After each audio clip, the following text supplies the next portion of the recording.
כדי שנחיה שם ונשלם וסחור עבדים היינו ועכשיו ונכורים אנחנו לא נמות. J'ai déjà dit, je m'excuse de me répéter un petit peu, on ne va pas pouvoir faire tout le livre de la Genèse.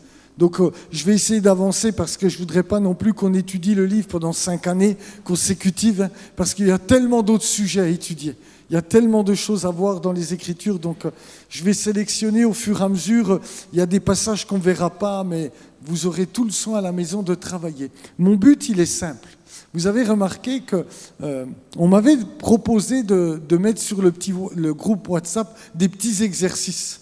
Hein, et au départ, je m'étais dit oui, pourquoi pas. Mais en le faisant, je me suis rendu compte que c'était une très bonne idée.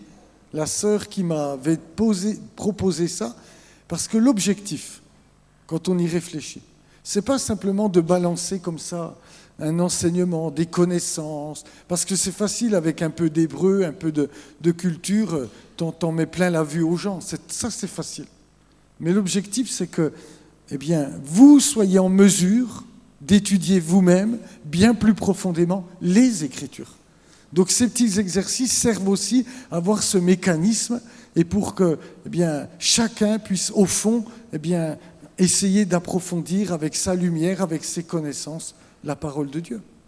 Donc c'est vraiment ce que je voudrais faire, pas simplement donner, c'est très bien, hein, je ne critique pas ça, hein, vous comprenez, mais ce qu'il faut c'est que chacun puisse plonger à la maison ses yeux sur les Saintes Écritures et se laisse émerveiller par le Saint-Esprit. Parce que la parole de Dieu, c'est extraordinaire. Amen. Alors, on va pouvoir continuer. La dernière fois, nous nous étions arrêtés sur la chute, hein, dans ce fameux jardin d'Éden. Et j'aimerais quand même continuer un petit peu, dans ce chapitre 3. Et puis, on va s'arrêter sur la toute première promesse des Écritures. Mais celle-ci, vous allez vous en rendre compte, elle ne s'adressera ni à Adam, ni à Ève, sa femme, mais à Satan lui-même. Et le texte nous dit ceci, chapitre 3 de la Genèse, du Béréchit, verset 15, Dieu va s'adresser au serpent, et puis il va dire, on va même lire ensemble le verset 14, il n'est pas là, mais on a nos Bibles. L'Éternel Dieu dit au serpent, puisque tu as fait cela, tu seras maudit entre tout le bétail et entre tous les animaux des champs. Tu marcheras sur ton ventre, tu mangeras de la poussière tous les jours de ta vie. Et au verset 15, il va dire, je mettrai inimitié entre toi et la femme, entre ta postérité et sa postérité. Celle-ci t'écrasera la tête et tu lui blesseras le talon. Ce qui est très intéressant dans ce passage, c'est que les traducteurs ont voulu corriger une faute d'orthographe, comme si le Saint-Esprit pouvait faire des fautes d'orthographe. Parce qu'en vérité, vous allez le voir, j'ai barré, hein, je mettrai inimitié entre toi et la femme, entre ta postérité et sa postérité, mais ce n'est pas celle-ci qu'il faudrait traduire. C'est « il t'écrasera la tête et tu lui blesseras le talon ». Le mot qui est employé en hébreu, pour ceux qui lisent l'hébreu, c'est « ou ». Et où, c'est il. Il t'écrasera la tête. C'est un pronom masculin singulier. Est-ce que Moïse parle-t-il de toute la descendance de la femme? Non. Mais dans toute cette descendance, il y aura un seul individu, un homme qui écrasera la tête du serpent, et cette personne sera le Messie lui-même. Dès ce passage, il y a, j'ai envie de dire, comme la toute première promesse qui s'adresse aux ténèbres, où Dieu va leur dire, un jour viendra où ce sera la fin pour toi. Et de quelle manière va-t-il le faire? Le Messie t'écrasera la tête, mais il y aura un coût à payer. Tu lui blesseras le talon. Bien évidemment, vous qui connaissez votre Bible, vous savez très bien que ça parle de l'œuvre de la croix. Mais je voudrais continuer de raisonner comme on raisonne depuis ces quelques semaines. Il y a toujours cette première promesse qui est à prendre dans un sens littéral. Vous vous rappelez les 4 niveaux, le Pardes, il y a le sens littéral, il y a le sens allusif, le remez, il y a le drache, la recherche, et puis il y a tout ce qui est secret, ce qui est mystérieux. Mais dans tout ce qu'on va lire, quand vous lisez les Écritures, je dis ça en aparté, vous lisez les prophètes concernant Israël, concernant la terre, n'oubliez jamais qu'avant tout, il y a toujours ce premier niveau de lecture qui est littéral. Les promesses vont s'accomplir littéralement. Quand Dieu avait dit à Israël qu'il retournerait dans leur terre après des millénaires, des millénaires d'exil, Dieu a littéralement accompli sa promesse. Mais regardez jusqu'où cela va. Il t'écrasera la tête et tu lui blesseras le talon. En 68, on a retrouvé dans des fouilles archéologiques dans un quartier au nord-est de Jérusalem, c'est une équipe d'archéologues sous la direction de Vassilios Tsarferis, ils vont découvrir 15 ossuaires de calcaire dans une nécropole. À l'époque biblique, je m'arrête là 2 secondes, ne regardez pas trop ça, parce que là, vous allez lire. À l'époque biblique, on mettait le corps mort, pour ceux qui avaient la chance d'être enterré dans un tombeau.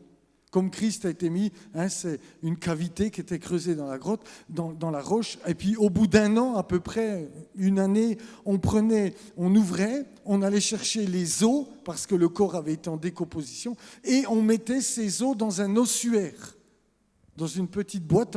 Et ensuite, ces os étaient placés dans un endroit, et le mort attendait la résurrection à cet endroit-là.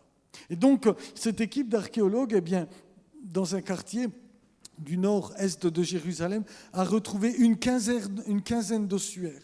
Mais l'un d'eux contenait les restes d'un homme, ils ont estimé qu'il avait entre 24 et 28 ans, dont le nom était inscrit en caractère araméen, Yaran, et un clou était enfoncé dans le ou les talons. Et ne peut absolument pas faire douter qu'il s'agissait là d'un crucifié. Et donc, on a estimé, cette équipe très sérieuse, a estimé la date de la crucifixion remontant au 1er siècle entre l'an 7 environ et l'an 66. Et ça a tout changé. Parce que jusqu'à maintenant, on avait une iconographie très, comment je pourrais dire, je perds mes mots, très habituelle, où pour nous, Jésus était crucifié, c'était des clous dans la paume et sur le devant des pieds. Vous avez déjà vu les représentations qu'on a de la croix. Mais là, en 68, on va avoir une lumière nouvelle qui va s'ouvrir sur nos compréhensions. C'est qu'en fait, les crucifiés à l'époque romaine étaient crucifiés par les talons. Et donc, voici ce qu'on a retrouvé. Entre la tête du clou et le talon droit, on a vu des restes de bois d'acacia ou de pistachier étaient bien reconnaissables. Par contre, entre le talon gauche et le bout crochu du clou, c'était du bois d'olivier qui se révéla à l'analyse. On ne pouvait donc pas douter du fait que l'on était en présence d'un cadavre, d'un crucifié de l'époque romaine dans le voisinage des années de la vie de Jésus. Du côté tout là-bas, c'est le bout de talon qu'on a retrouvé avec le clou qui est arrondi. Certainement qu'ils ont tapé et une pierre a fait plier le clou.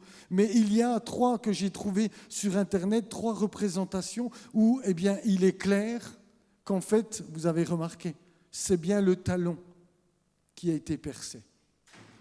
Et la dernière image nous montre comment les crucifiés étaient percés. Et je trouve ça extraordinaire. Parce qu'il est clair que la Bible dit, tu lui blesseras le talon. Et c'est exactement ce qui s'est passé à Golgotha. C'est les talons du Messie qui ont été percés. Parce que c'est ainsi qu'on crucifiait les hommes à cette époque-là. Ce n'était pas dans la baume, là, vous le savez aujourd'hui, c'était un petit peu plus loin. Mais surtout, c'était les talons qui étaient percés. Je vous dis ça parce que c'est quelque chose qu'il faut toujours garder en tête. Toutes les prophéties bibliques, tout ce que la Bible dit, garde toujours. Nous, on a cette fameuse tendance à tout spiritualiser. Mais la Bible garde toujours son premier sens, son sens littéral, le pshat. Et ça, il faut toujours avoir ça en tête. Quand vous lisez les prophètes, souvenez-vous que ce que Dieu dit, ça s'accomplira exactement de cette manière-là. À table, tout à l'heure, nous parlions avec Frédéric de ce passage où il est dit « Babylone, la grande est tombée, en 1 heure est venu ton jugement ». C'est comme ça que ça va arriver. En 1 heure, son jugement va tomber. Je ne sais pas ce qu'il en sera. Aujourd'hui, je n'ai pas de révélation à donner là-dessus. Comprenez ce que je veux dire. Mais pour dire, il faut toujours qu'on prenne cette habitude de lire la Bible d'abord avec cette interprétation littérale. Nous avons spiritualisé dans l'histoire. Quand on lisait les prophéties concernant Israël, on disait non, mais maintenant c'est l'Église, c'est nous. Sauf qu'en 47, Dieu leur redonne la terre. Et tout change. Ah ben non, c'était pour eux. Vous êtes d'accord avec moi? Et donc c'est pour ça que j'insiste. Et pour faire comprendre de quelle manière la Bible doit être lue. Et le texte continue.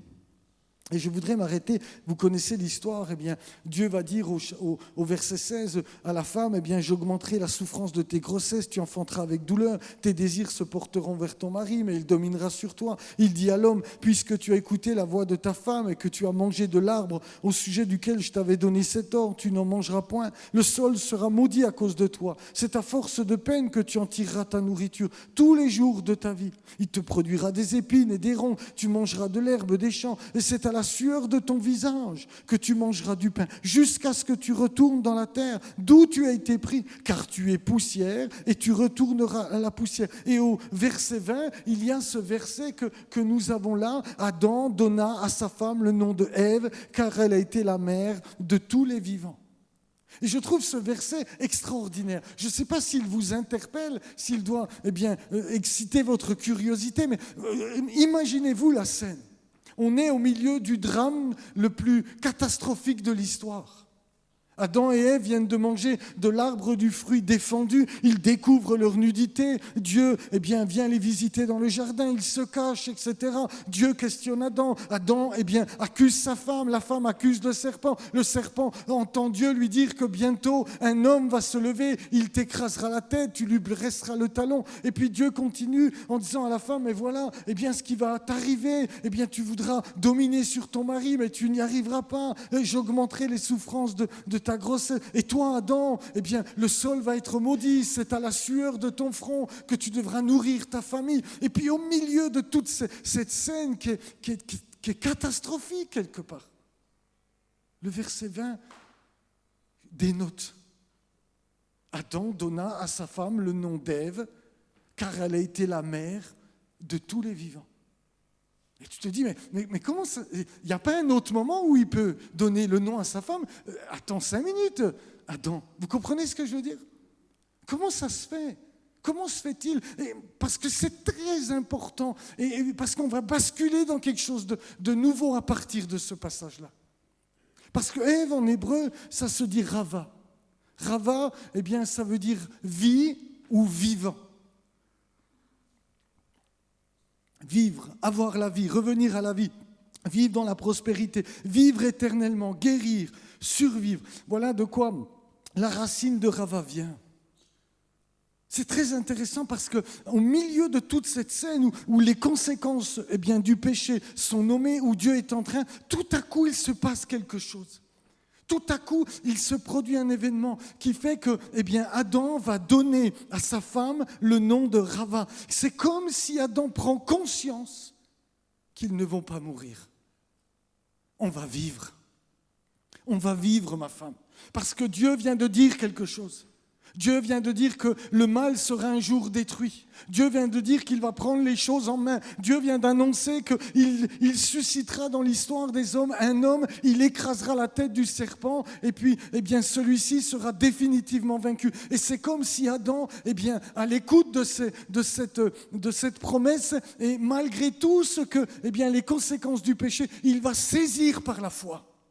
Il va saisir la promesse de Dieu, il va comprendre et on va basculer dans la marche par la foi. À partir de ce verset, vous allez vous rendre compte qu'il va y avoir un changement. C'est comme si Adam dit, on va vivre, ma femme, nous n'allons pas mourir parce que Dieu avait dit à Adam, le jour où vous en mangerez, vous mourrez, c'est sûr et certain. Et là, il entend Dieu dire, mais c'est pas terminé parce qu'il va venir un jour où le mal sera détruit. Et il saisit par la foi la promesse de Dieu. Il saisit et il va donner à sa femme le nom de Rava. On va vivre, ma femme. On va vivre et de toi, eh bien, des générations qui vont se succéder. Il viendra un jour un homme et c'est celui-ci qui écrasera la tête du serpent. Et c'est très intéressant et c'est très important de comprendre cela. Il saisit par la foi la promesse que Dieu vient de faire. Il saisit par la foi l'espérance que Dieu projette sur toute l'humanité entière. Ma femme, nous allons vivre. Alors oui, il y aura des conséquences, mais on espère. On espère en ce que Dieu a dit et ce que Dieu a promis. Alors, il lui donna le nom de Rava.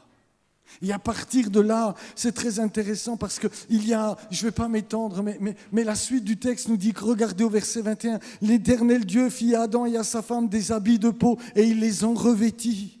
Il va y avoir quelque chose il va nommer sa femme, il saisit par la foi. Et c'est toute l'histoire de la justification par la foi. Dieu va couvrir lui-même leur nudité. Il va mettre à mort un animal. Un animal innocent va payer le sang, va être versé pour couvrir la nudité d'Adam et Ève. C'est toute l'image de la croix qui va venir. Du salut que nous obtenons parce qu'un jour, nous avons mis notre foi dans les promesses de Dieu, dans celui qui est venu écraser la tête du serpent. Amen. Alors l'histoire continue. Chapitre 4, j'avance un petit peu, verset 1er. Le texte continue en nous disant « Adam connut Ève, sa femme. Elle conçut et enfanta Caïn, et elle dit « J'ai acquis un homme de par l'Éternel. » Elle enfanta encore son frère Abel. Abel fut berger et Caïn fut laboureur au bout de quelque temps. Caïn fit à l'Éternel une offrande des fruits de la terre de son côté, et Abel de son côté en fit une des premiers-nés de son troupeau et de leur graisse. L'Éternel porta un regard favorable sur Abel et sur son offrande, mais il ne porta pas un regard favorable sur Caïn et sur son offrande. Caïn fut très irrité et son visage fut abattu. Combien de fois, frères et sœurs, vous n'avez pas buté sur ce passage en trouvant ceci injuste? Comment ça, Seigneur? Pourquoi tu agrées une offrande et puis point l'autre? Pourquoi, celle de Caïn n'est pas agréée alors que, il était laboureur, donc il a offert les fruits de la terre et puis ta Torah nous dit qu'on peut offrir les fruits de la terre parce que c'est ce que tu as demandé. Pourquoi cette offrande-là, elle n'est pas reconnue par Dieu et que l'autre, elle va être agréée par Dieu? Parce que, souvenez-vous de ce que je viens de vous dire, on est dans une thématique. Vous avez remarqué que très souvent, je travaille thématiquement parlant. On est dans la thématique de la foi. Parce que regardez avec moi, j'ai mis en noir, en gras plutôt, au bout de quelque temps. Mais en fait, en hébreu, le mot qui est employé pour au bout, ce n'est pas vraiment comme ça qu'il aurait fallu le traduire. Le mot qui est employé, c'est ce que j'ai mis en bas, c'est ketz. Et ketz, c'est toujours la fin, à la fin des temps. Dans le livre de Daniel, il utilise beaucoup ce mot, ou à la fin d'un temps, ou à la fin d'une saison. Je vous ai demandé de faire un petit exercice et je vous ai donné un indice. Si vous l'avez lu, si vous ne l'avez pas lu, ce n'est pas grave. Hein. Je vous disais, la culture hébraïque, dans la culture hébraïque, le texte parle toujours par allusion, où il faut écouter ce que le texte ne dit pas. Regardez attentivement avec moi. Là, c'est facile, c'est en gras. À la fin d'une saison ou de la saison, Caïn fit à l'Éternel une offrande des fruits de la terre. Abel, de son côté, en fit une des premiers-nés de son troupeau. Ça, c'est intéressant. Parce que, concernant Caïn, il n'est pas dit qu'il offrit les prémices des fruits de la terre. Tandis que pour Abel, il est bien spécifié qu'il fit une offrande des premiers-nés de son troupeau. En fait, Caïn a offert, à la fin de la récolte, les derniers fruits. Tandis que l'autre frère, il offre les premiers-nés de son troupeau. C'est-à-dire qu'il y en a un qui va le faire par la foi et pas l'autre. Et si vous connaissez votre Bible comme vous la connaissez, or sans la foi, il est impossible de lui être agréable. Et l'Épître aux Hébreux va encore plus loin. C'est par la foi qu'Abel offrit un sacrifice. Et vous allez voir ensemble, on va regarder quelques personnages de ce début de la Genèse, vous allez vous rendre compte que c'est que de ces personnages, Abel, Enoch, Noé, qui ont marché par la foi. Mais je ne veux pas trop m'avancer. Il faut que j'arrive à être bien discipliné. C'était ça l'exercice. Caïn, il n'est pas dit ce qu'il offrait. Tandis que d'une manière allusive, d'une manière silencieuse, le texte nous apprend que Abel a offert les premiers-nés de son troupeau. C'est très intéressant. Parce que c'est par la foi qu'il a fait ceci. Regardez. Deutéronome 15, j'ai mis que 2 versets. Tu consacreras à l'Éternel ton Dieu tout premier-né mâle, qui naîtra de ton gros et de ton menu bétail. Tu ne travailleras point avec le premier-né de ton bœuf et tu ne tondras point le premier-né de tes brebis. Proverbe 3, il dit « Honore l'Éternel avec tes biens, avec les prémices de tous tes revenus. » Comment se fait-il, frères et sœurs, que Dieu demande d'offrir les prémices de ses revenus? Comment se fait-il que Dieu demande les premiers-nés des troupeaux? Comment se fait-il que Dieu demande les prémices de l'orge et puis du blé ensuite? Comment se fait-il que Dieu demande ces choses-là? C'est la question qu'on doit se poser. Est-ce que Dieu veut la primauté sur les autres? Il faut que tout le monde sache que je suis supérieur à tous les autres. Ou alors est-ce que Dieu a un autre but dans tout cela? Est-ce que la façon dont Dieu demande ces choses, ce n'est pas justement de trouver de la foi? Parce que offrir les premiers-nés de son troupeau, c'est avoir la foi. Ça veut dire, Seigneur, je te donne ce qui vient en premier parce que c'est sûr, tu continueras à pourvoir à mes besoins. Tandis que garder les premiers fruits et puis donner que ce qui reste, c'est pas du tout la foi, ça. Ça veut dire, je me suis assuré que j'en avais pour moi, et puis ensuite, Seigneur, je t'offre le reste. C'est pas pareil.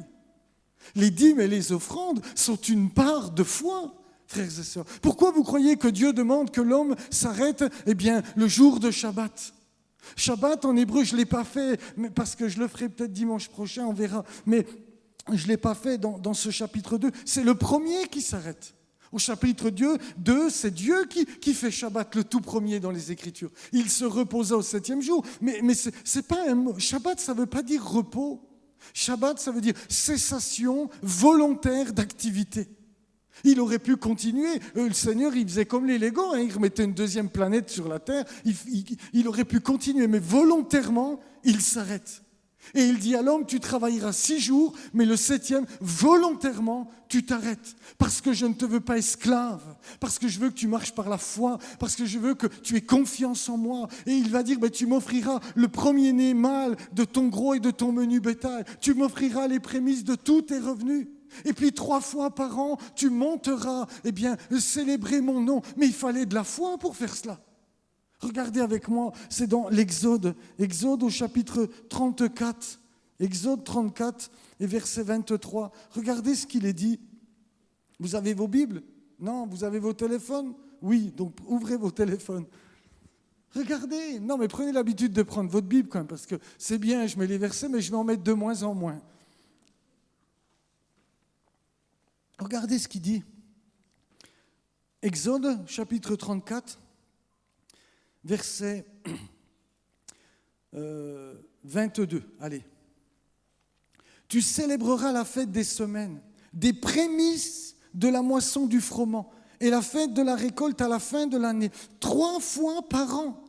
Tous les mâles se présenteront devant le Seigneur l'Éternel, Dieu d'Israël, car je chasserai les nations devant toi et j'étendrai tes frontières et personne ne convoitera ton pays pendant que tu monteras pour te présenter devant l'Éternel ton Dieu 3 fois par an. Il fallait de la foi pour quitter toutes ces activités.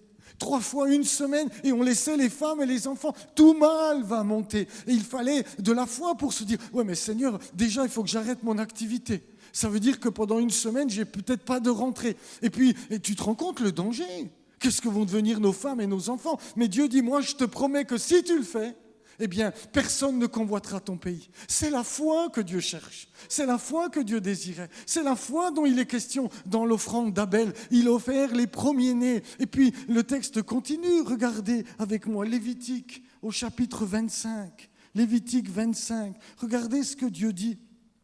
C'est Dieu qui va parler. Et il va lui dire ceci. On va lire à partir du verset 18. Lévitique 25, verset 18. Mettez mes lois en pratique, observez mes ordonnances et mettez-les en pratique et vous habiterez en sécurité dans le pays.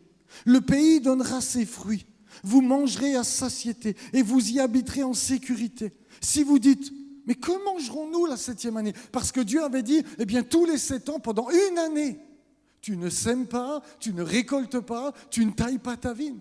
Alors ils vont dire, mais si vous dites, que mangerons-nous la 7e année? Puisque nous ne semons point, nous ne ferons point nos récoltes. Je vous accorderai ma bénédiction la 6e année et elle donnera des produits pour 3 ans. Vous sèmerez la 8e année, vous mangerez de l'ancienne récolte jusqu'à la 9e année, jusqu'à la nouvelle récolte, vous mangerez de l'ancienne.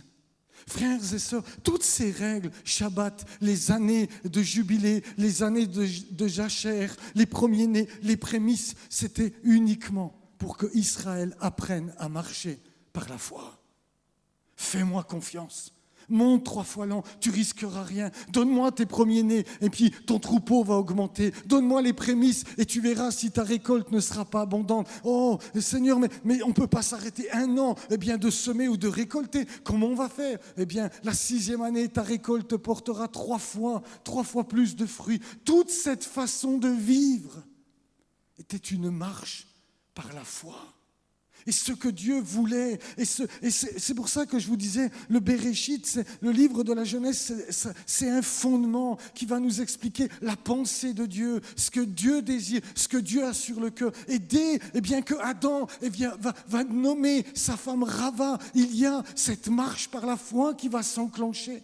Et puis à la suite de cela, on est dans le chapitre 4 que nous venons de lire. Un homme va offrir les derniers fruits et un homme va offrir les premiers-nés de son troupeau. Et l'Épître aux Hébreux nous l'apprend, nous le révèle. C'est par la foi qu'il a fait cela. Parce qu'il fallait de la foi. Donner sa dîme, c'est la foi. C'est dès que la paye elle tombe, je prends pour le Seigneur la part qui lui revient et je lui offre en sachant que de toute façon Dieu va pourvoir à mes besoins. C'est la foi. Et on se rend compte que c'est ce que Dieu cherchait. Et c'est ce qui est très important. Parce que, du moment que la chute est intervenue, nous ne marchons plus par la vue, mais par la foi. Nous attendons l'accomplissement définitif de la promesse. Nous attendons que Dieu nous délivre définitivement du serpent. Nous attendons ces choses-là. Mais c'est par la foi. Alors il donna à sa femme le nom de Rava. On va vivre, ma femme. On va vivre. Et puisqu'il communique cela, un des fils, lui va offrir par la foi les premiers-nés. Parce que c'est ce que Dieu désirait. Alors, conformément à ce que nous apprend l'Épître aux Hébreux, cela est agréable à Dieu. Alors il porta son regard, un regard favorable sur Abel et sur son sacrifice. Ce n'est pas le sacrifice qui est important. Vous avez remarqué? Je ne l'ai pas mis, mais regardez. L'Éternel porta un regard favorable sur Abel et sur son offrande. Mais il ne porta pas un regard favorable sur Caïn et sur son offrande. Ce n'était pas le problème de ce qu'ils ont offert, puisque les prémices des récoltes font partie des dons. C'est qu'un l'a fait par la foi et pas l'autre. C'est la foi que Dieu cherchait. Et ce que Dieu cherche dans nos vies, c'est cette foi-là. C'est de vivre selon les promesses de Dieu et d'avoir une application concrète. C'est la foi de donner ses offrandes et ses dîmes au Seigneur. Vous êtes d'accord avec ça? C'était de la foi de monter 3 fois l'an en tout quittant, en disant mais Dieu a dit qu'il nous protégerait. C'est la foi de dire pendant 1 année je ne sème plus rien, je récolte rien, je ne taille pas ma vigne. Ça c'est de la foi. Vous êtes d'accord avec moi? Parce que c'est ce que Dieu demandait. Le Seigneur recherche.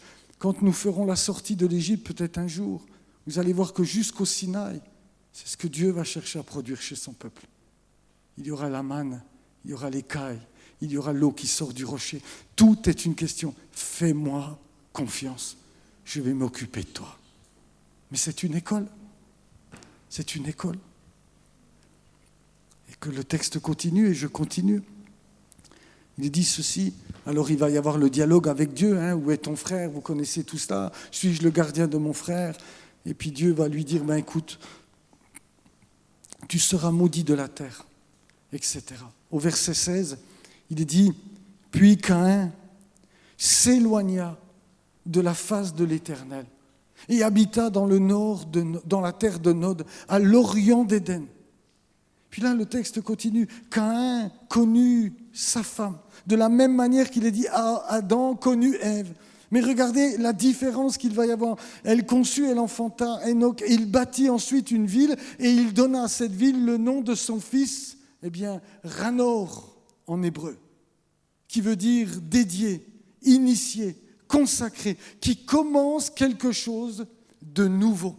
Cet homme, il va y avoir une vraie, comment je pourrais dire, on va le voir dans un instant, il va y avoir une vraie séparation entre ces 2 fils. Bien sûr que maintenant Abel est mort, alors tout à l'heure on parlait avec quelqu'un qui me dit « Mais tu crois qu'il pensait qu'il allait le tuer, il ne savait pas ce que c'était ?» Oui, certainement que même lui, ne s'attendait pas, il lui a frappé je ne sais pas où, mais en tout cas son frère est mort. Puis à partir de là, il ne va pas faire un acte de contrition. Il va fuir. Il va fuir et puis il va vouloir construire quelque chose, mais cette fois-ci sans Dieu. Regardez avec moi, je continue. Verset 18. Enoch engendra Irad, Irad engendra Méhoujaël, Méhoujaël engendra Métouchaël, Métouchaël engendra Lémec. Lémec prit 2 femmes. Le nom de l'une était Ada et le nom de l'autre Tsila. Ada enfanta Jabal, il fut le père de ceux qui habitent sous des tentes et près des troupeaux. Le nom de son frère était Joubal, il fut le père de tous ceux qui jouent de la harpe et du chalumeau. Tsila, de son côté, enfanta Toubal-Caïn, qui forgeait tous les instruments d'airain et de fer. La sœur de Toubal-Caïn était Naama. Lémec dit à ses femmes, Ada et Tsila, écoutez ma voix, femme de Lémec, écoutez ma parole. J'ai tué un homme pour ma blessure et un jeune homme pour ma meurtrissure. Caïn sera vengé 7 fois et Lémec 77 fois. On se rend compte que de Caïn va s'engendrer une descendance qui va entrer en révolte contre Dieu. Et nous verrons tout de suite après qu'une autre va marcher dans la foi. Une génération qui va entrer en révolte. Ils vont construire une ville, mais loin de la face de Dieu. On ne veut pas de Dieu. Alors, bien sûr, c'est eux qui vont être les premiers à habiter sous des tentes et des troupeaux. Ils vont être les précurseurs de l'agriculture. Et puis, l'autre, ce sont ceux qui furent le père de ceux qui jouent de la harpe et du chalumeau. Les arts vont être mis en place. Dans cette ville, on cultive, on s'enrichit et on festoie avec, au son de la harpe, les arts et la culture va poindre. Et puis, il y aura Toubal-Caïn qui forgeait tous les instruments d'airain et de fer. On va apprendre à faire des armes. Il va falloir qu'on se défende. Il va falloir qu'on fasse la guerre. Il va falloir qu'on conquiert un peu plus de territoire. Mais toute cette génération-là et toutes nos villes modernes sont en révolte contre Dieu. Et dans la Bible, faites cet exercice. Il y a une théologie de la ville dans la Bible. Il y a Babylone. Il y a Ninive, Il y a toutes ces grandes, Babel en premier, toutes ces grandes villes que Dieu va toutes juger. Et il y aura la ville que Dieu va lui-même se construire, Jérusalem. Et il va y avoir toujours une confrontation entre ces villes et celles de Dieu. Il va toujours y avoir une révolte sans Dieu et ceux qui vont marcher par la foi. Parce que le texte continue. Verset 25. Adam connut encore sa femme et elle enfanta un fils et l'appela du nom de Seth. Car, dit-elle, Dieu m'a donné un autre fils à la place d'Abel que Caïn a tué. Seth, ça veut dire compensation, mis à la place. Et le texte dit, Seth eut aussi un fils, et il l'appela du nom d'Énoch. C'est alors que l'on commença à invoquer le nom de l'Éternel. Caïn va avoir un enfant, il va construire une ville qu'il va appeler, en hébreu, Ranor, qui veut dire dédié, initié, consacré. On commence quelque chose de nouveau. On construit des villes, on construit de l'art, on construit de l'agriculture, on construit les armes de guerre, mais sans Dieu, parce qu'on ne veut pas de Dieu. On s'est éloigné de la face du Seigneur. Et puis Caïn, lui, Adam, va avoir un deuxième fils à la place d'Abel. Il va l'appeler compensation, mais celui-ci va aussi enfanter un fils. Et il va l'appeler Énoch. Énoch, ça veut dire homme. Ça vient de la racine anash, être faible, malade, frêle, incurable, dans un état désespéré. Et le texte rajoute ceci, c'est alors que l'on commença à invoquer le nom de l'Éternel. Il y a quelque chose qui est en train de se dessiner. Il y a, un homme qui est agréable à Dieu, qui marche par la foi et qui est tout de suite mis à mort, parce qu'il ne faut surtout pas qu'on découvre cela. C'est Jean qui dit cela. Caïn était du malin. Le diable a voulu entraver une compréhension de ce que Dieu désirait en tuant cet homme-là. Sa génération, sa postérité va construire la première ville de l'histoire biblique en révolte contre Dieu. Et puis, en parallèle, Adam va continuer d'avoir des enfants. Et puis, il y aura son petit-fils qu'on va appeler Énoch, parce qu'il y a une compréhension de sa fragilité, il y a une compréhension de sa vulnérabilité, et une compréhension qu'il faut être dépendant de Dieu. Alors, cette génération n'est pas en révolte, elle commence à invoquer le nom de l'Éternel. Elle s'attend à la grâce de Dieu, elle s'attend à Dieu. Il y a deux courants qui sont en train de poindre. Il y a quelque chose qui se dessine. Abel et Caïn, Ishmaël et Isaac, Ésaü et Jacob. Et vous allez voir que c'est récurrent dans toutes les Écritures. Une génération qui va entrer en révolte contre le plan de Dieu et une qui va continuer de marcher par la foi en la promesse de la postérité que Dieu a donnée, comme prophétiquement parlant. Après la chute, 2 lignées se lèvent, celle de Caïn et de Seth. Caïn, marqué par son crime, s'éloigne de la face de l'Éternel. De sa lignée naquirent ceux qui habitèrent, je répète, c'est un petit résumé, sous des tentes gardant les troupeaux, ceux qui inventent les arts, forgent les instruments de fer et de cuivre. Mais son œuvre se développe loin de Dieu, dans l'immoralité et la violence. Vous avez vu, ce que va dire Lémec. Il est arrogant. Caïn sera vengé 7 fois, mais moi 77 fois. Et il est dit, il va prendre tout de suite 2 femmes, parce qu'il est en révolte contre Dieu qui a dit à Adam, l'homme quittera son père et sa mère, et il s'attachera à sa femme, et les 2 deviendront une seule chair. Et puis il y aura Seth.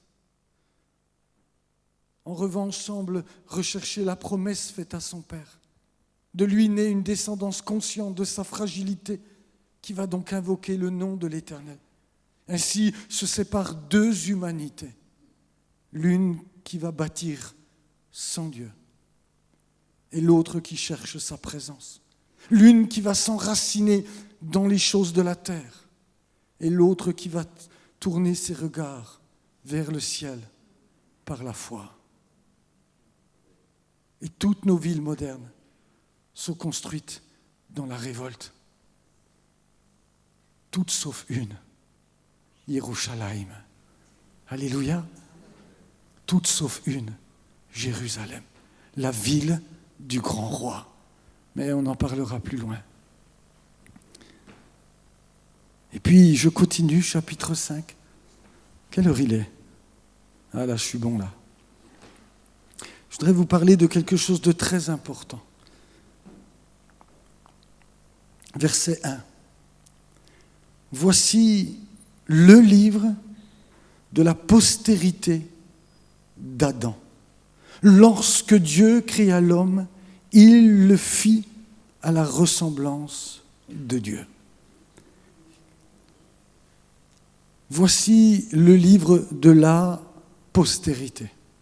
Je veux que vous reteniez ce nom, ce mot, parce qu'il va revenir dans toute la suite de notre livre. En hébreu, ça se dit Toldot. Toldot, ça veut dire des descendants, génération, une généalogie.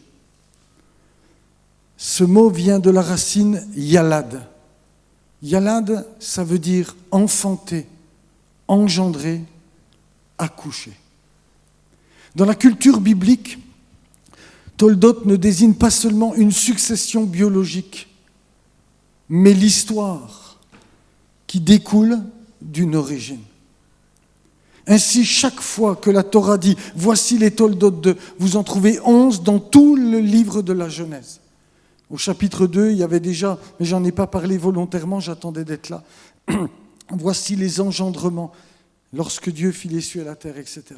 Ensuite, vous allez vous rendre compte qu'il y aura le Toldot de Noé, au chapitre 6. Ensuite, il y aura le Toldot des fils de Noé, jusqu'à Jacob et Joseph. Ainsi, chaque fois que la Torah dit « Voici les engendrements » ou la postérité dans notre traduction française, elle introduit non seulement une généalogie, mais aussi le développement spirituel et moral qui découlera d'un homme ou d'un événement. Vous allez vous rendre compte qu'il y aura 2 Toldot. Il y aura toujours un engendrement, une postérité qui concerne les révoltés et ceux qui vont s'attacher à la parole que Dieu a donnée. Et voici que cette notion est extrêmement importante et j'attire votre attention.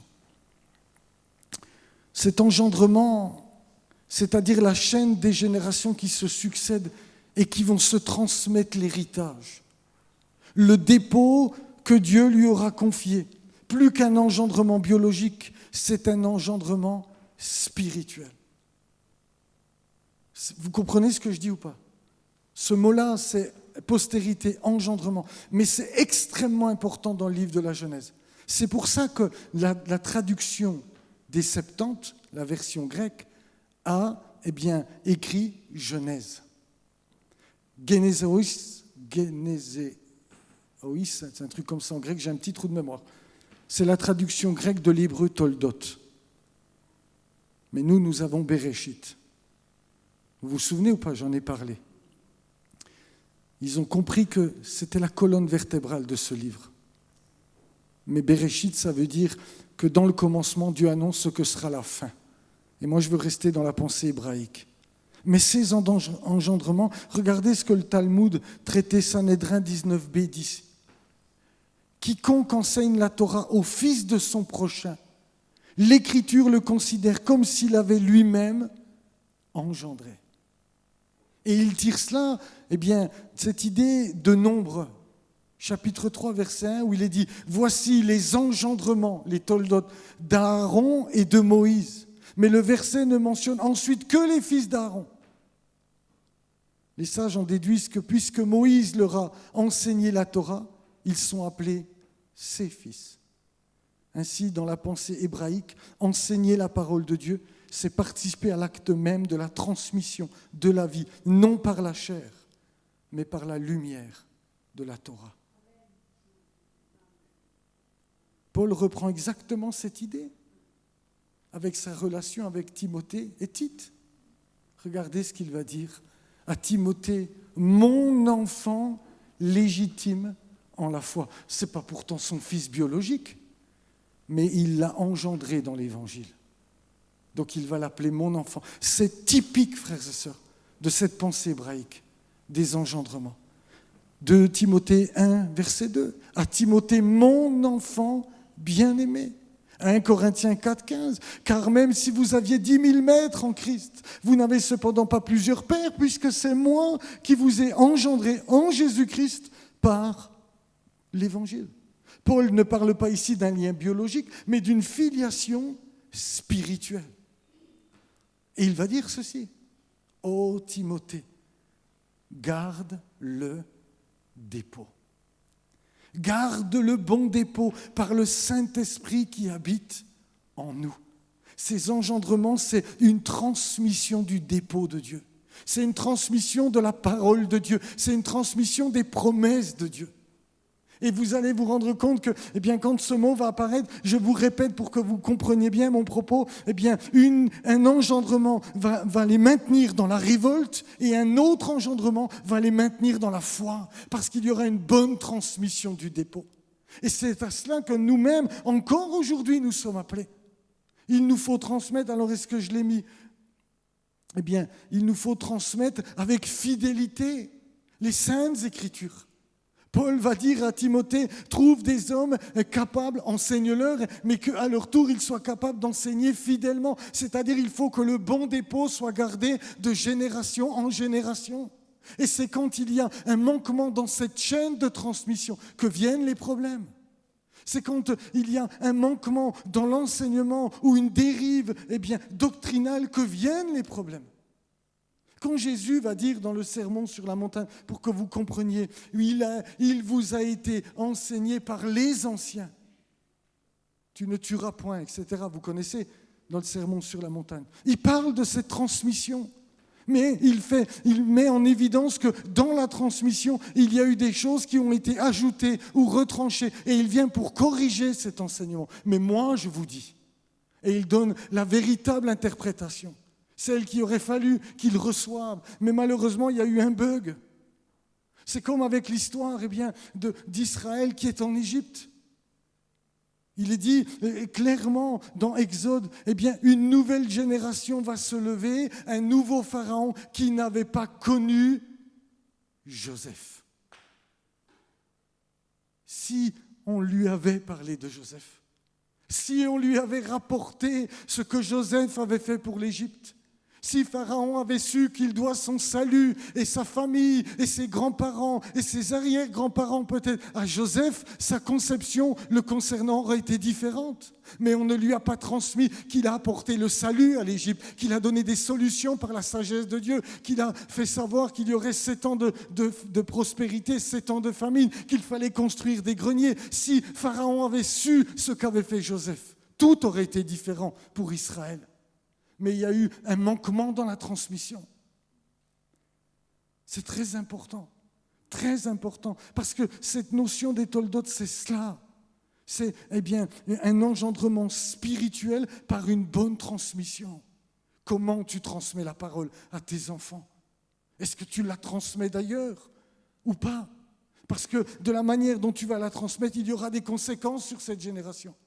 Et nous allons nous rendre compte aujourd'hui, et je m'arrêterai avec ça, qu'il va vraiment y avoir dans la génération, dans le Toldot d'Adam, une véritable transmission. Regardez, je continue parce que sinon ça va être trop long. Chapitre 5, versets 1 à 3. J'ai déjà lu, voici le livre de la postérité d'Adam. Lorsque Dieu créa l'homme, il le fit à la ressemblance de Dieu. Il créa l'homme et la femme, il les bénit et il appela du nom d'homme lorsqu'ils furent créés. Et le texte dit ceci, Adam, âgé de 130 ans, engendra un fils. Écoutez le texte. À sa ressemblance, selon son image, et il lui donna le nom de Seth. On revient sur l'histoire. Mais lisez attentivement. Il est question de cet engendrement, il est question de cette transmission à travers le mot postérité, toldot en hébreu. Et il va dire, mais Dieu créa l'homme et la femme, lorsqu'il le fit à la ressemblance de Dieu. Et tout de suite après, on dirait qu'il y a une autre faute dans le texte. Il va dire, Adam, âgé de 130, engendra un fils à sa ressemblance selon son image.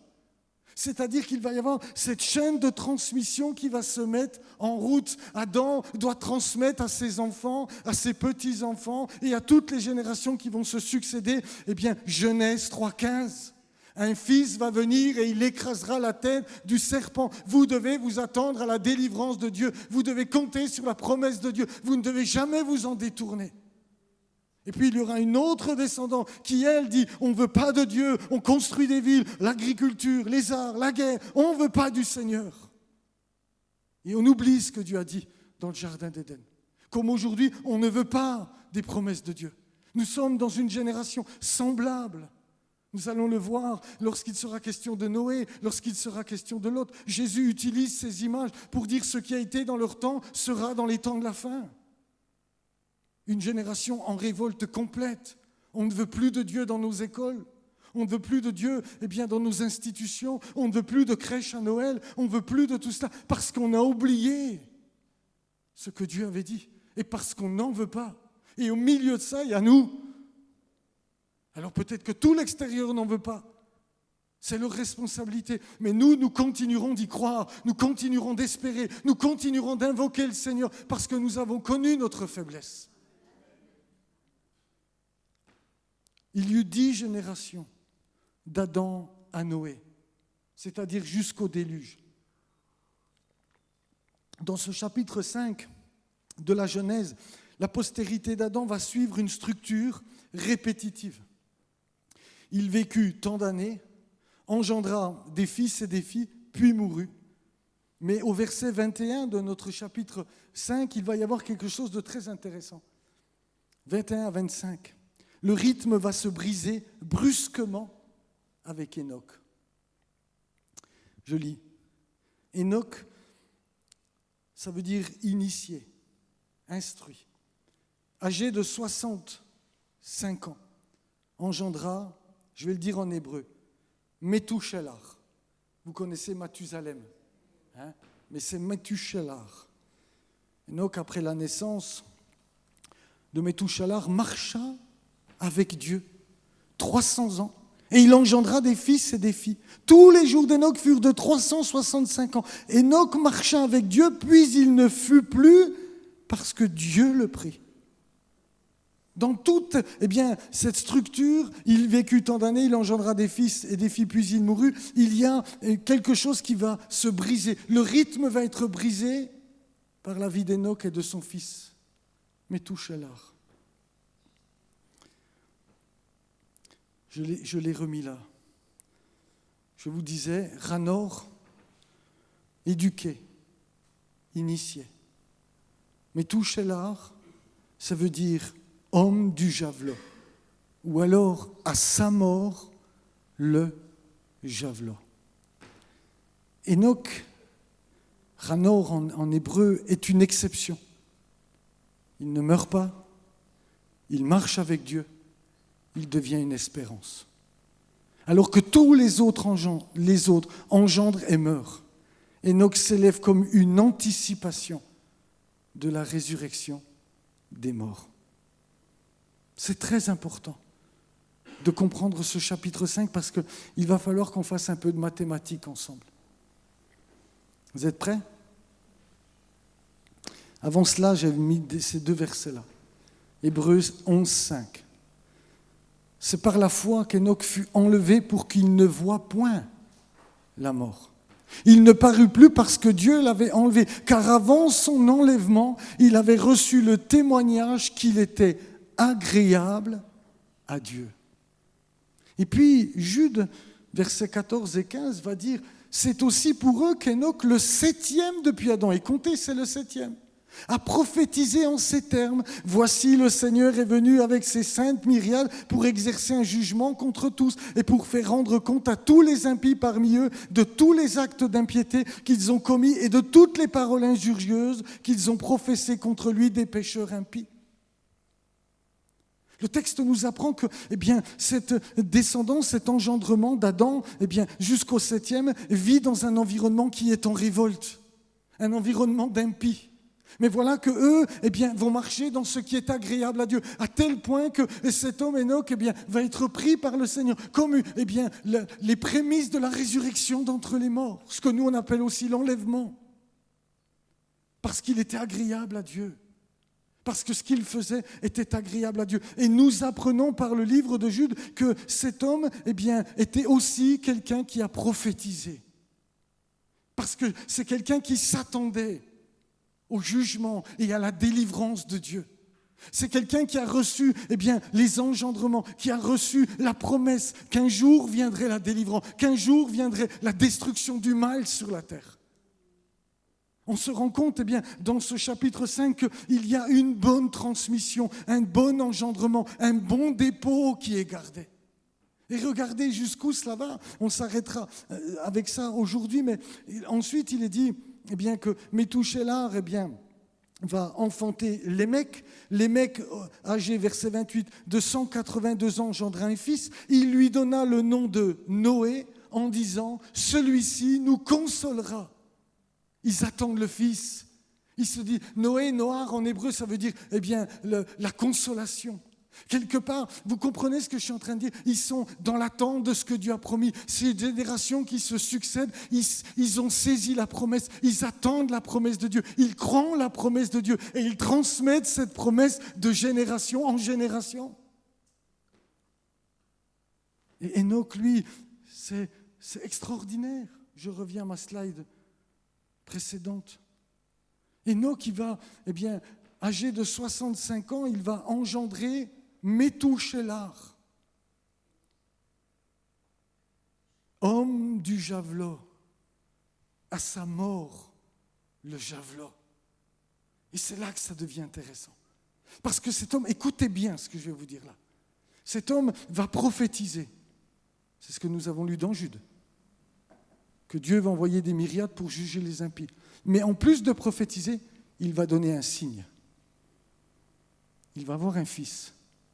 Il va dire, vous savez, quand lui va mourir, le javelot va venir.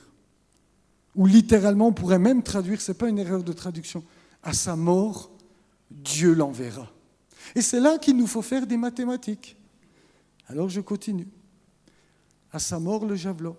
Écoutez bien, je relis des versets 26 à 29. Métouchélar vécut après la naissance de Lémec 782 ans. Vous n'avez jamais fait de maths avec la Bible, hein? Mais considérez que c'est des mathématiques. Et il engendra des fils et des filles. Tous les jours de Métouchélar furent de 969 ans. Puis il mourut. Lémec, âgé de 182 ans, engendra un fils. Il lui donna le nom de Noé en disant « Celui-ci nous consolera de nos fatigues et du travail pénible de nos mains, provenant de cette terre que l'Éternel a maudite. » Je vous disais, ils attendent le fils. Et ils se disent, c'est Noé qui va nous apporter cela. Alors c'est vrai sans être vrai. Mais regardez avec moi. Métouchélar vécut après la naissance de Lémec 782 ans. Et à sa 182e année, il va engendrer Noé.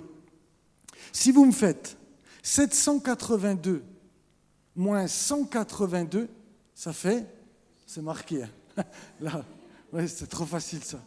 Je vois ma femme sur son téléphone, je rigole, je t'embête. 600. Et maintenant au chapitre 7 de la Genèse et au verset 6. Noé avait 600 ans lorsque le déluge d'eau fut sur la terre. Exactement à l'âge où Métouchélar est mort.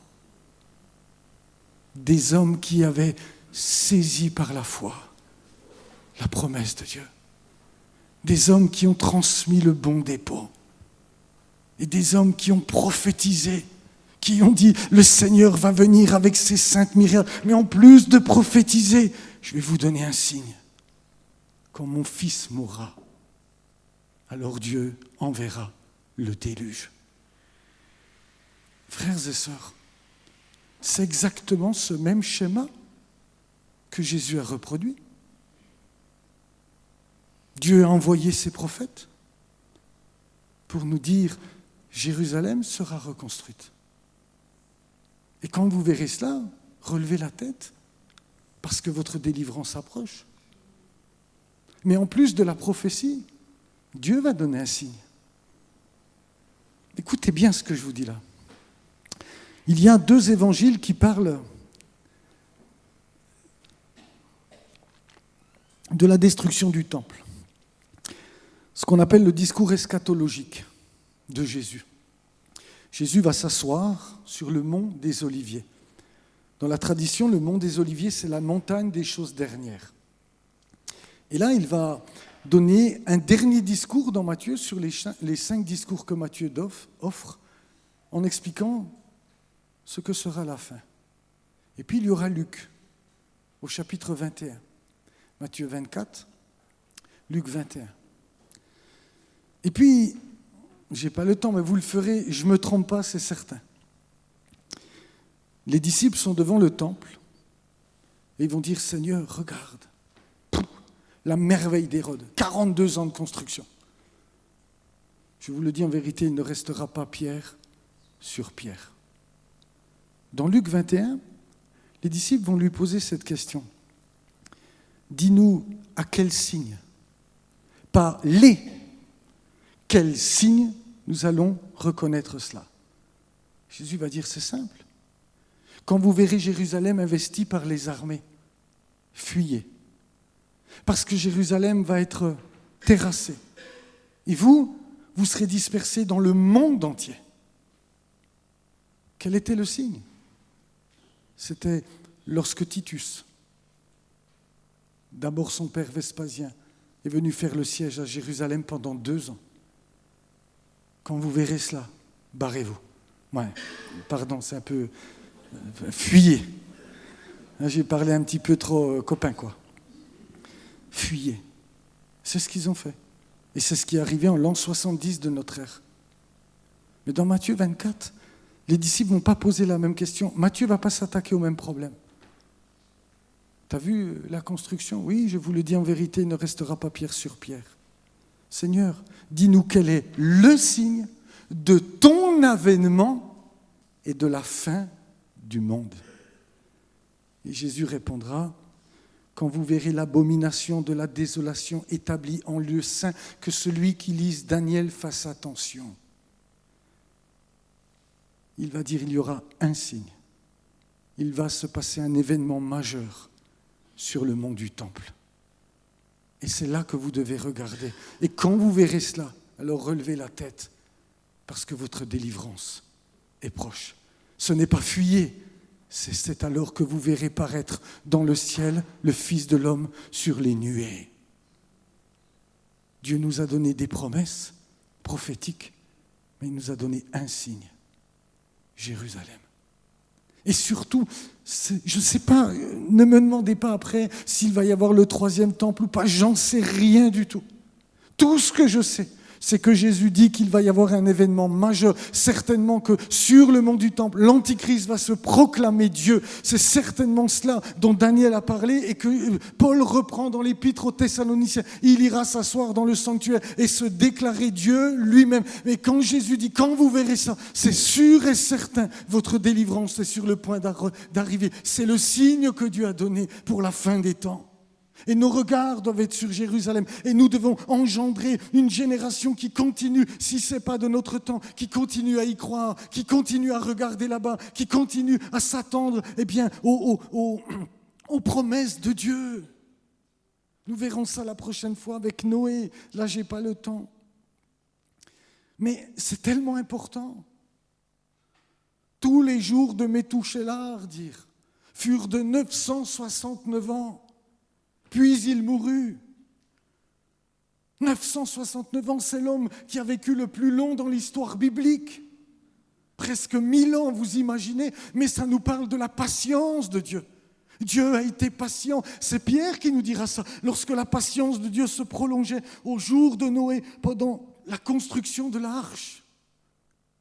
Dieu a été patient et Dieu continue d'être patient. Mais soyons certains, le jugement viendra, Babylone tombera, Jérusalem connaîtra un homme qui se déclarera Dieu. C'est sûr et certain, ce que Dieu a dit s'accomplira à la lettre. Et nous, croyants, dépositaires de ce bon dépôt, nous devons avoir les yeux fixés sur Jérusalem. Il va se passer quelque chose là-bas. Et nous devons tous, au fait, ignorants de cela. Et c'est le drame de l'Église d'aujourd'hui. Elle s'est tellement déracinée qu'elle n'a plus ses regards sur Jérusalem. Jérusalem, c'est peut-être après. Moi, je ne suis pas d'accord avec cela. C'est maintenant qu'il faut regarder. Parce que Dieu ne donne pas des signes pour que ça soit après nous. C'est pour qu'on les vive, pour qu'on les saisisse, pour qu'on vive ces choses-là. C'est tellement important. 10 générations se sont succédées depuis Adam jusqu'à Noé. Cela nous montre, c'est une maxime des pères, c'est pas moi qui le dis. Cela montre la patience de Dieu, car toutes ces générations avaient suscité sa colère par leur agissement. Et ce n'est qu'à la 10e qui les engloutit dans les eaux du déluge. C'est ce qui explique qu'aujourd'hui, on a l'impression que ça tarde et que ça traîne. Non, la patience de Dieu, c'est le salut de nos fils et de nos filles. La patience de Dieu, c'est notre salut. Dieu attendra jusqu'à ce qu'il ne puisse plus faire autrement. Mais nous, on doit garder ces choses-là. On doit s'entretenir de ces choses-là. On doit se les transmettre et dire à nos enfants ce que la Bible dit. On doit être dans ce bon engendrement et on doit se couper de toute cette révolte à l'extérieur. Parce que ce monde est révolté contre Dieu. Et on voit bien que l'étau se resserre de plus en plus. On voit bien que de moins en moins on veut de Dieu. Vous savez ce qu'ils disent en Israël?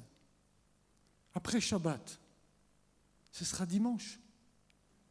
L'antisémitisme ne fait que de grandir, on ne veut plus d'eux. Mais ce que ça veut dire quand ils disent après Shabbat, c'est dimanche, ça veut dire qu'après nous, ce sera vous les chrétiens. Ne vous faites aucune illusion. C'est certain, on ne voudra plus de vous. Vous allez connaître des temps très difficiles. Et il va falloir garder le dépôt et puis garder la foi. Parce que c'est sûr, ce qu'il dit s'accomplira à la lettre. Amen, c'est certain. Et tous ces passages-là, et je vais m'arrêter là, j'en suis où? Ouais, allez, je fais encore celle-là, puis je m'arrête. Nous parlent de cela, prophétise. C'est pour ça que je vous disais, le livre du Béréchit, c'est un livre prophétique. Il nous met en garde, il met en lumière ce qui va se passer et comment nous devons travailler et quelle attente nous devons avoir. Parce que Dieu dit ceci, verset 6 du chapitre 6. L'Éternel se repentit d'avoir fait l'homme sur la terre et il fut affligé en son cœur. Le verbe hébreu naram ne signifie pas un regret humain, comme si Dieu avait commis une erreur. C'est qu'il va y avoir un changement d'attitude. Une douleur qui l'amène à agir autrement. Quand la Bible dit que Dieu se repentit, ça veut dire qu'il va faire demi-tour, mais pas demi-tour dans « je me suis trompé ». Cette création sur laquelle j'avais dit « cela est très bon », je vais devoir la détruire. Alors Dieu va devoir détruire par les eaux du déluge. Il fut affligé, yatsav, lié à la douleur, à la souffrance intérieure. C'est la même racine que celle utilisée pour décrire la peine d'Ève lors de l'enfantement en Genèse 3,16. Autrement dit, Dieu souffre comme une mère qui voit son enfant se détruire. Et ça va l'amener à juger toute la création par les eaux du déluge.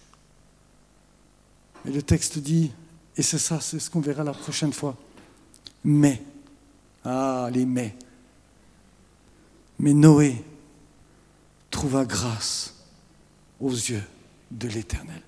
Voici la postérité de Noé. Il va y avoir un engendrement. Il va y avoir quelque chose que Dieu va faire. Mais ça, on le verra dans 15 jours.